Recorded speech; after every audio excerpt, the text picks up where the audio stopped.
Okay, so yeah, this photo, I reckon I'm probably about 5 or 6 years old, wearing a Leicester City football top. And I reckon if I am about 5 or 6, that's probably about the age I was when I first started playing rugby. So quite little. Hell of a fringe as well. Hell of a fringe.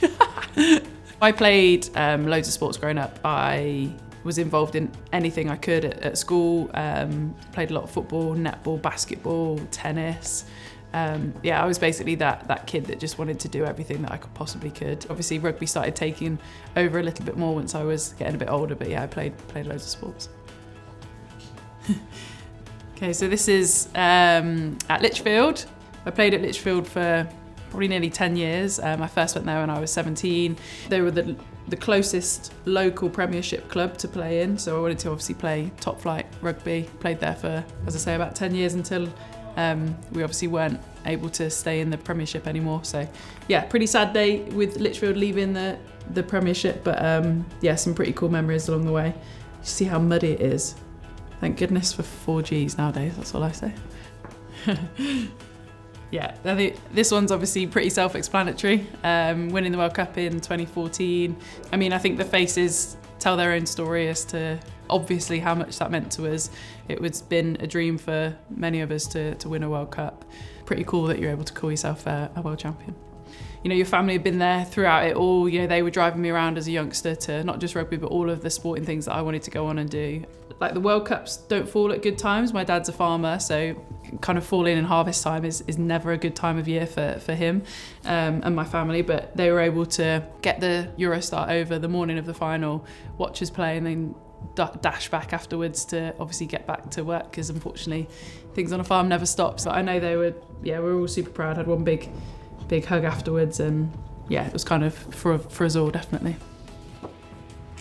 Yeah, so this is Rio Olympics. I think the first time women's sevens was at the Olympics. I remember when sevens got announced as being in the Olympics, and all my friends being like, oh my God, you could be an Olympian. And I was like, there's no way. And then obviously you keep working on stuff, it comes around, and all of a sudden you are there. You're one of the 12 players that are out there in Rio. Really good memories, but also some tough memories. Obviously finishing fourth, that is literally quite, you know, never the position you want to finish, but it's really cool. Like you spend your, well, for me, most of my career just being England, so to kind of unite is a really special thing. It's very unique, and yeah, very grateful to have had that opportunity.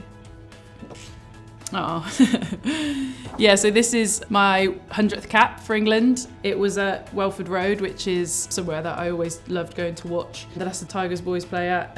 Mum and Dad obviously with me as well, sharing in this moment. And you know, when I first set out playing rugby, or when you get your first cap, you never in a million years expect to go on and get 100 of them. Yeah, this day was pretty cool. So this is, I was trying to figure out what year it is, but it says it massive on the banner, so that's good. This is the most recent Six Nations. Obviously being able to become Grand Slam champions again, which is, yeah, was very cool. I love the Six Nations. I love that time of year, whether it's men's, whether it's women's, whether it's playing in it, whether it's watching it. It's such a special and unique thing that we get the opportunity to play in every year and be a part of. Definitely never take it for granted. I've obviously had a couple of rough years injury-wise, so you never know whether you're going to get these moments again. So to be up there with a medal around my neck with some pretty cool girls was, yeah, very cool. The formation of a Lions women's team is massive. I think, you know, for any rugby fan, everyone knows the Lions is the biggest thing. And obviously for so many years was also something that we could, as women, could never aspire to do. It's amazing that is now an opportunity on the horizon for a lucky group of people, and obviously looking ahead to, you know, the future as well. Continued tours and continued moments in hopefully a red jersey that will, yeah, make some decent memories along the way.